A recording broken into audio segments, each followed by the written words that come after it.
গুরুত্বপূর্ণ পররাষ্ট্রনীতির সুযোগে কেউ যদি মাথায় উঠে বসে, আমরা তাকে মাথা থেকে মাটিতে ফেলে দিতে বিন্দুমাত্র দ্বিধা করব না। এটার আমূল একটা পরিবর্তন এবং যে কোনো আমূল পরিবর্তনের কথা যখন হয় তখন লন্ডভন্ড নিজস্ব পয়েন্ট যদি তৈরি করতে না পারি, আবার আওয়ামী লীগের যতই আমরা ঠেকাতে চাই না কেন, আওয়ামী লীগের পুনর্বাসন হবে। আর আওয়ামী লীগের পুনর্বাসন হলে আওয়ামী লীগ যদি আসে সেটা খুব ভয়ঙ্কর হবে। সেটা এখন আসুক, 2 বছর পরে আসুক, আর 5 বছর। দর্শক, গুরুত্বপূর্ণ ভিডিওতে আপনাকে স্বাগত। আজকের ভিডিওতে আপনাদের সামনে বেশ কয়েকটি গুরুত্বপূর্ণ ভিডিও ফুটেজ নিয়ে হাজির হয়েছি। দর্শক, আজকের এই ভিডিও শুরুটা দেখে আপনারা বুঝতে পেরেছেন যে আজকের ভিডিওটা কতটা গুরুত্বপূর্ণ হতে চলেছে। দর্শক, আজকের ভিডিও যারা প্লে করেছেন তাদের উদ্দেশ্যে বলবো ভিডিওটি না টেনে একদম শেষ পর্যন্ত দেখবেন। আর চ্যানেলে নতুন হলে সাবস্ক্রাইব করে পাশে থাকবেন। ভিডিওটিতে একটি লাইক দিয়ে দেখতে থাকুন সম্পূর্ণ ভিডিওটি। 24-এর অভ্যুত্থান পরবর্তী আজকে এমন একটি সমাবেশে উপস্থিত হয়েছি,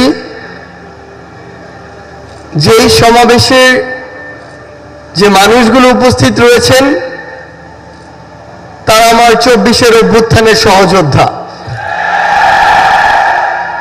আমরা এই 24-এর অভ্যুত্থানের শুরু থেকেই, যখন এমন অনেকেই রয়েছে, অনেক ব্যক্তি, অনেক গোষ্ঠী যাদের সাথে আমরা বিভিন্ন প্রয়োজনে যোগাযোগ করতে চেয়েও বা করেও যোগাযোগ করে উঠতে পারিনি, কিন্তু আজকে আমার সামনে আমার যারা সহযোদ্ধারা রয়েছেন তাদেরকে আমরা প্রত্যক্ষ এবং পরোক্ষভাবে পেয়েছি। এই অভ্যুত্থানের রাজপথে থাকা, পরামর্শ দেওয়া, গুরুত্বপূর্ণ পদক্ষেপে সহযোদ্ধার মতো ভূমিকায় থাকার কাজগুলো করেছিল বাংলাদেশ ইসলামী ছাত্র শিবির। আমরা আমাদের জায়গা থেকে স্পষ্ট একটি জিনিস বলতে চাই যে কেউ কোনোদিন কোনো সত্যকে চাপিয়ে রাখতে পারে না। সত্য প্রকাশিত হওয়ার সময়ের শুধু অপেক্ষা। এই ফ্যাসিস্ট বিরোধী যে এক বিপ্লব, এই বিপ্লবে আমার সামনে উপস্থিত থাকা আমার সহযোদ্ধাদের বিপ্লবী সালাম। বিগত 16 বছরে খুনি শেখ হাসিনা যাকেই তার পটেনশিয়াল থ্রেট মনে করেছিল তাকেই যেভাবে পেরেছে নানা উপাধি দিয়ে, নানা তকমা দিয়ে ব্লেম গেম খেলা যেটি ছিল সেই খেলায় মেতে উঠেছিল।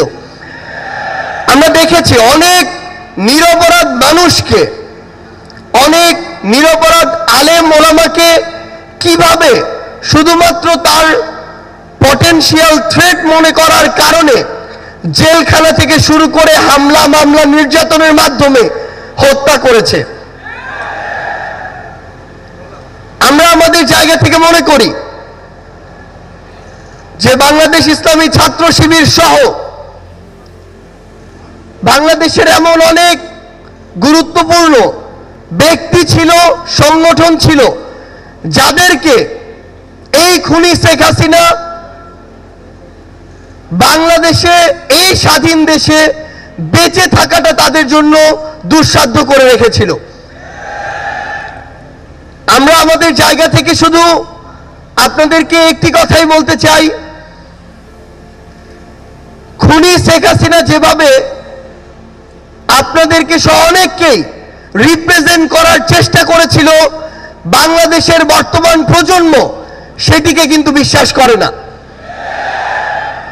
বর্তমান প্রজন্ম ততটুকু বিবেকবোধ সম্পন্ন বলেই এই ফ্যাসিস্ট খুনিকে এই দেশ থেকে বিতাড়িত করেছে এবং তার দেয়া প্রেসক্রিপশন আগামী প্রজন্ম হজম করে না বলেই তাকে এই দেশ ছাড়া করা হয়েছে।